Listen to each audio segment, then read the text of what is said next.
السلام علیکم ناظرین، آج میں فضائل درود شریف پڑھ رہا ہوں۔ یا رب صلی وسلم دائما ابدا علی حبیبک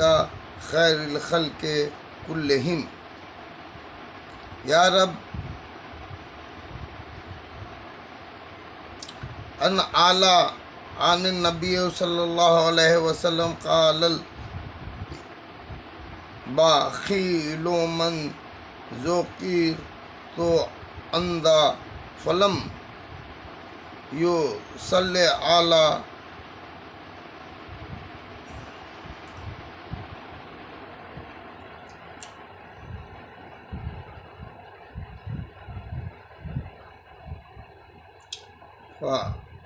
علامہ سخی رحمۃ اللہ علیہ نے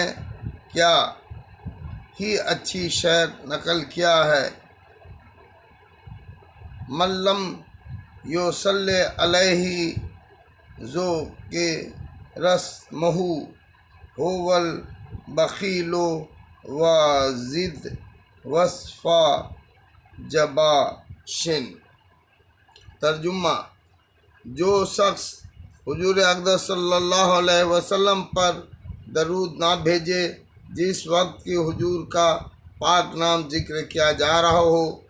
بس وہ پکا بخیل ہے، اور اتنا اضافہ کر اس پر کہ وہ بزدل نامرد بھی ہے۔ حدیث بالا کا مضمون بھی بہت سی احادیث میں بہت سے صحابہ رضی اللہ تعالیٰ سے نقل کیا گیا ہے۔ علامہ سخی رحمۃ اللہ علیہ نے حضرت امام حسن رضی اللہ تعالیٰ کی روایت سے حضور اقدس صلی اللہ علیہ وسلم کا یہ ارشاد نقل کیا ہے کہ آدمی کے بخل کے لیے یہ کافی ہے کہ میرا ذکر اس کے سامنے کیا جائے اور وہ مجھ پر درود نہ بھیجے۔ حضرت امام حسین رضی اللہ تعالیٰ سے بھی حضور صلی اللہ علیہ وسلم کا یہ ارشاد نقل کیا گیا ہے: بخیل ہے وہ شخص جس کے سامنے میرا ذکر ہو اور وہ مجھ پر درود نہ بھیجے۔ حضرت ابو ہریرہ رضی اللہ تعالیٰ کے حدیث سے یہ مضمون نقل کیا گیا ہے کہ بخیل ہے وہ شخص جس کے سامنے میرا ذکر کیا جائے اور وہ مجھ پر درود نہ بھیجے۔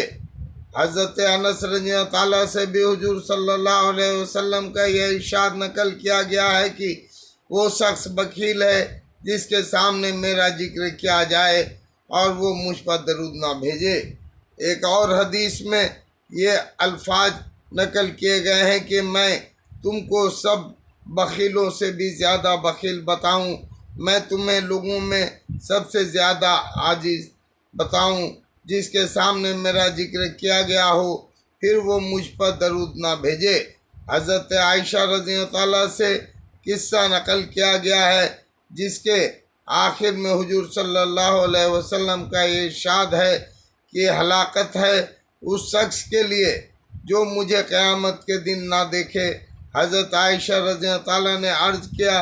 وہ شخص کون ہے جو آپ کی زیارت نہ کرے؟ حضور صلی اللہ علیہ وسلم نے فرمایا: بخیل۔ حضرت عائشہ رضی اللہ تعالیٰ نے عرض کیا: بخیل کون؟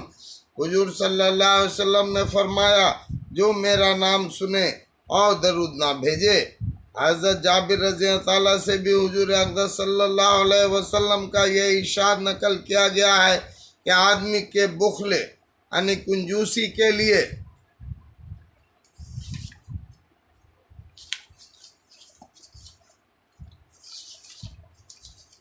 یہ کافی ہے کہ میں اس کے سامنے ذکر کیا جاؤں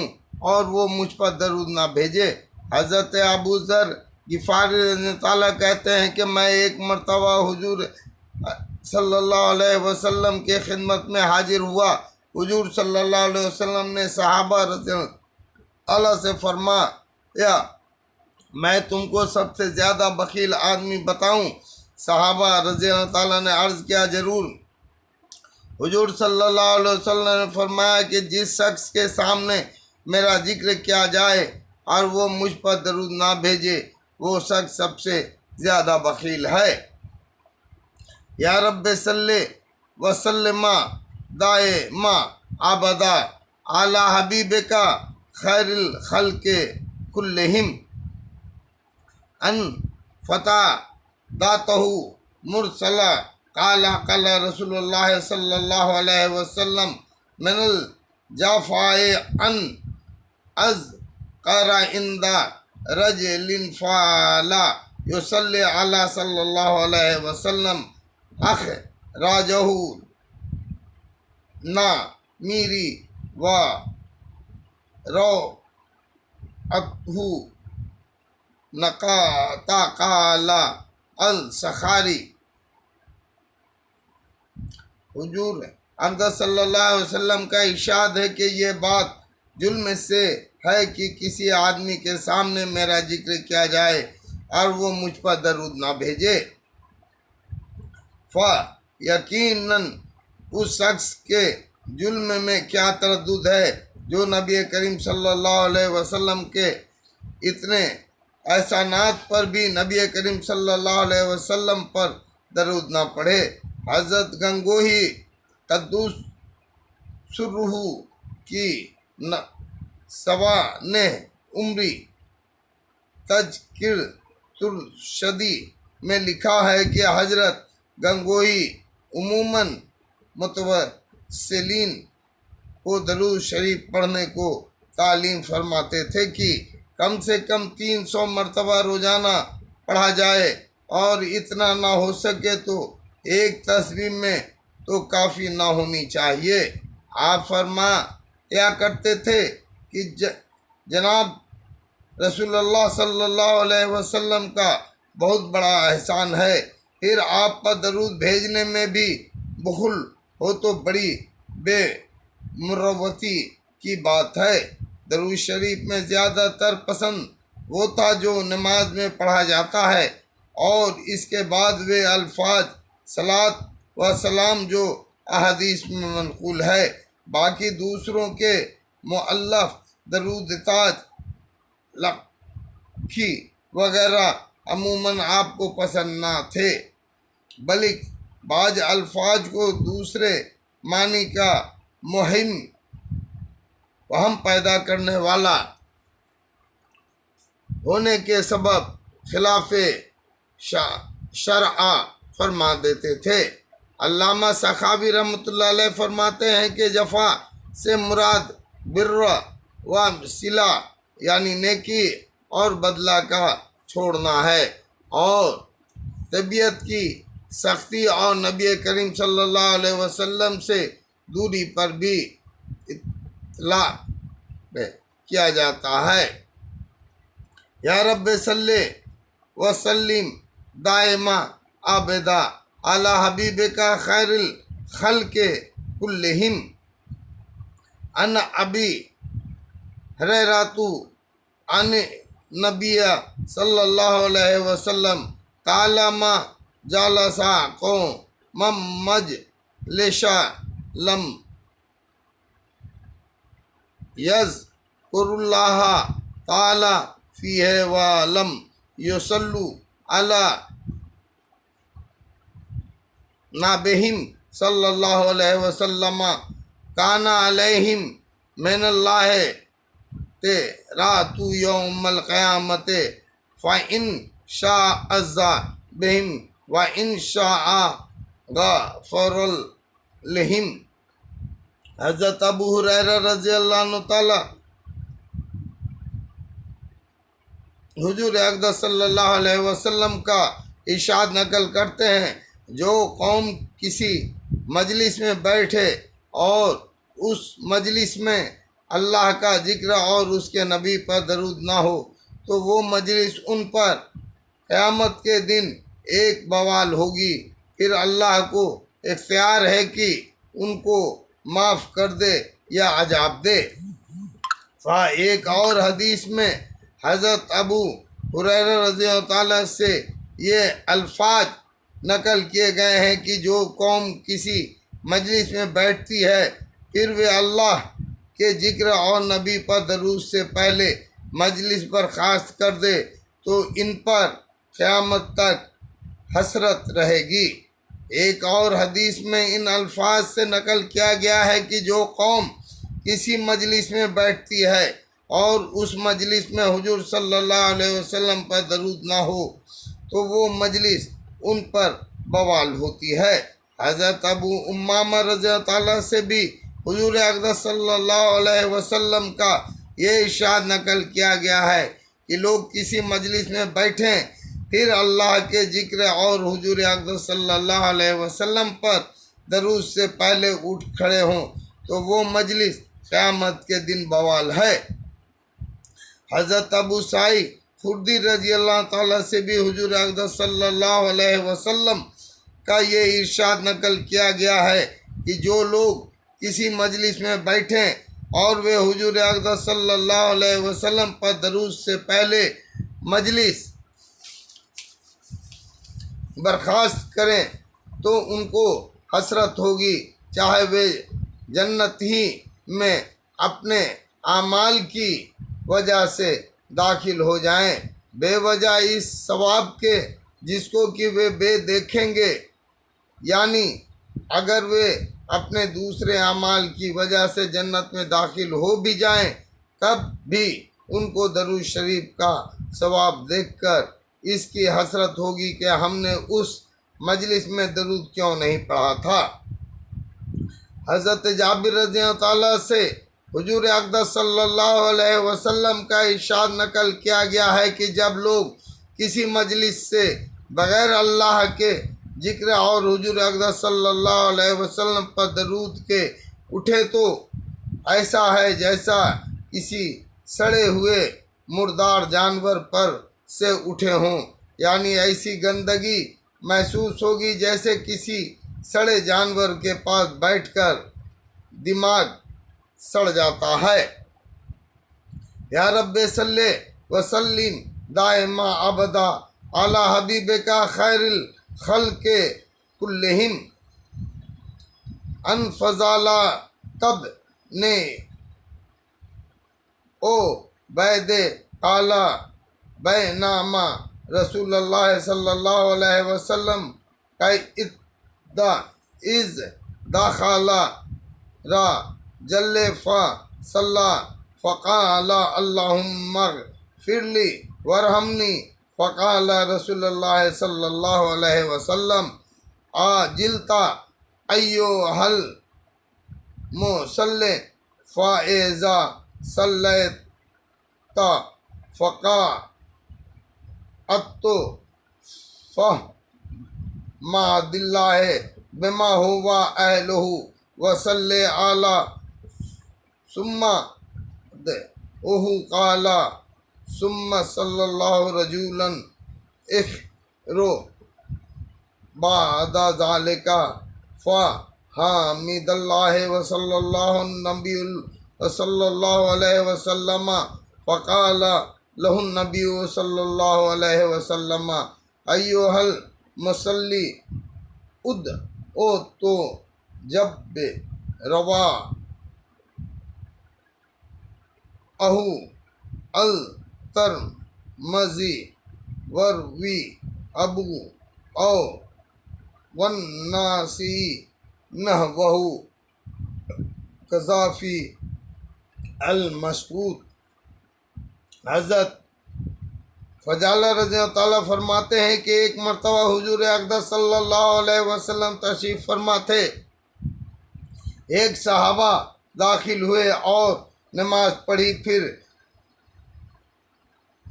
اللہم اغفر لی ورحمنی کے ساتھ دعا کی۔ حضور اقدس صلی اللہ علیہ وسلم نے ارشاد فرمایا، جو نمازی جلدی کر دی، جب تو نماز پڑھے تو اول تو اللہ جل شانہ کی حمد کر جیسا کہ اس کی شان کے مناسب ہے، پھر مجھ پر درود پڑھ، پھر دعا مانگ۔ حضرت فضالہ رضی اللہ تعالیٰ کہتے ہیں کہ پھر ایک اور صحابہ آئے، انہوں نے اول اللہ جل شانہ کی حمد اور حضور اقدس صلی اللہ علیہ وسلم پر درود بھیجا۔ حضور صلی اللہ علیہ وسلم نے ان صحابہ سے ارشاد فرمایا، اے نمازی اب دعا کر، تیری دعا قبول کی جائے گی۔ یہ مضمون بھی بکثرت روایت میں ذکر کیا گیا ہے۔ علامہ سخاوی رحمۃ اللہ علیہ کہتے ہیں کہ درود شریف دعا کے اول میں، درمیان میں اور آخر میں ہونا چاہیے۔ علماء نے اس کے استحباب یعنی مستحب ہونے پر اتفاق نقل کیا ہے کہ دعا ابتدا اللہ تعالی شانہ کی حمد و ثنا، پھر حضور اقدس صلی اللہ علیہ وسلم پر درود سے ہونی چاہیے اور اسی طرح اسی پر ختم ہونا چاہیے۔ اقلیسی رحمۃ اللہ علیہ کہتے ہیں کہ جب تو اللہ سے دعا کرے تو پہلے حمد کے ساتھ ابتدا کر، پھر حضور صلی اللہ علیہ وسلم پر درود بھیج اور درود شریف کو دعا کے اول میں، دعا کے بیچ میں اور دعا کے آخر میں کر، اور درود کے وقت میں حضور اقدس صلی اللہ علیہ وسلم کے اعلیٰ فضائل کو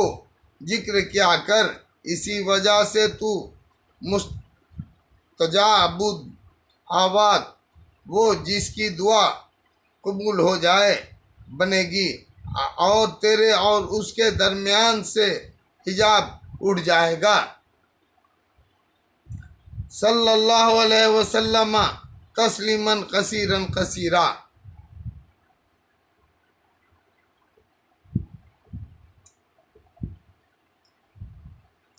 حضرت جابر رضی اللہ تعالیٰ حضور اقدس صلی اللہ علیہ وسلم کا ارشاد نقل کرتے ہیں کہ مجھ کو سوار کے پیالے کی طرح سے نہ بناؤ۔ صحابہ رضی اللہ تعالیٰ نے عرض کیا، یا رسول اللہ، سوار کے پیالے سے کیا مطلب؟ حضور صلی اللہ علیہ وسلم نے فرمایا، مسافر اپنی حاجت سے فراغت پر برتن میں پانی ڈالتا ہے، اس کے بعد اس کو اگر پینے کی یا وضو کی ضرورت ہوتی ہے تو پیتا ہے یا وضو کرتا ہے، ورنہ پھینک دیتا ہے۔ مجھے اپنی دعا کے اول میں بھی کیا کرو، اوسط میں بھی، آخر میں بھی۔ علامہ سخاوی رحمۃ اللہ علیہ کہتے ہیں کہ مسافر کے پیالے سے مراد یہ ہے کہ مسافر اپنا پیالہ سواری کے پیچھے لٹکایا کرتا ہے۔ مطلب یہ ہے کہ مجھے دعا میں سب سے آخر میں نہ رکھو۔ یہی مطلب صاحب اتحاف نے شرح احیاء میں بھی لکھا ہے کہ سوار اپنے پیالے کو پیچھے لٹکا دیتا ہے، یعنی مجھے اپنی دعا میں سب سے آخر میں نہ ڈال دو۔ حضرت ابن مسعود نے نقل کیا ہے کہ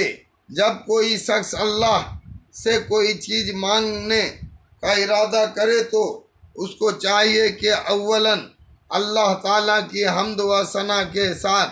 ابتدا کرے، ایسے حمد و ثنا جو اس کی شان ہو، پھر نبی کریم صلی اللہ علیہ وسلم پر درود بھیجے اور اس کے بعد دعا مانگے۔ بس اقرب یہ ہے کہ وہ کامیاب ہوگا اور مقصد کو پہنچے گا۔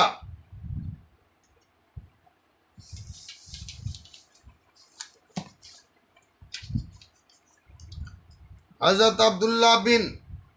یسر رضی اللہ تعالیٰ سے حضور صلی اللہ علیہ وسلم کا یہ ارشاد نقل کیا گیا ہے کہ دعائیں ساری کی ساری رکی رہتی ہیں، یہاں تک کہ اس کی ابتدا اللہ کی تعریف اور حضور صلی اللہ علیہ وسلم پر درود سے نہ ہو۔ اگر ان دونوں کے بعد دعا کرے گا تو اس کی دعا قبول کی جائے گی۔ حضرت انس رضی اللہ تعالیٰ سے بھی حضور صلی اللہ علیہ وسلم کا یہ ارشاد نقل کیا گیا ہے کہ ہر دعا رکی رہتی ہے، یعنی قبول ہونے سے رکی رہتی ہے، یہاں تک حضور اقدس صلی اللہ علیہ وسلم پر درود بھیجے۔ حضرت علی کرم اللہ وجہ سے حضور صلی اللہ علیہ وسلم کا یہ ارشاد نقل کیا گیا ہے کہ تمہارا مجھ پر درود پڑھنا تمہاری دعاؤں کی حفاظت کرنے والا ہے، تمہارے رب کی رضا کا سبب ہے۔ حضرت عمر رضی اللہ تعالیٰ فرماتے ہیں کہ مجھے یہ بات بتایا گیا ہے کہ دعا آسمان اور زمین کے درمیان معلق یعنی لٹکی رہتی ہے، اوپر نہیں چڑھتی، یہاں تک کہ حضور اقدس صلی اللہ علیہ وسلم پر درود پڑھے۔ ایک دوسری حدیث میں یہ مضمون ان الفاظ میں ذکر کیا گیا ہے کہ دعا آسمان پر پہنچنے سے رکی رہتی ہے اور کوئی دعا آسمان تک نہیں پہنچتی جب تک کہ حضور پر درود نہ بھیجا جائے۔ جب حضور صلی اللہ علیہ وسلم پر درود بھیجا جاتا ہے تب وہ آسمان پر پہنچتی ہے۔ حضرت عبداللہ بن عباس رضی اللہ تعالیٰ سے نقل کیا گیا ہے کہ جب تو دعا مانگا کرے تو اپنی دعا میں حضور صلی اللہ علیہ وسلم پر درود بھی شامل کیا کر، اس لیے کہ حضور اقدس صلی اللہ علیہ وسلم پر درود تو مقبول ہے ہی، اور اللہ جل شانہ کے کرم سے یہ بعید ہے کہ وہ کچھ کو قبول کریں اور کچھ کو رد کر دیں۔ اللہ اکبر۔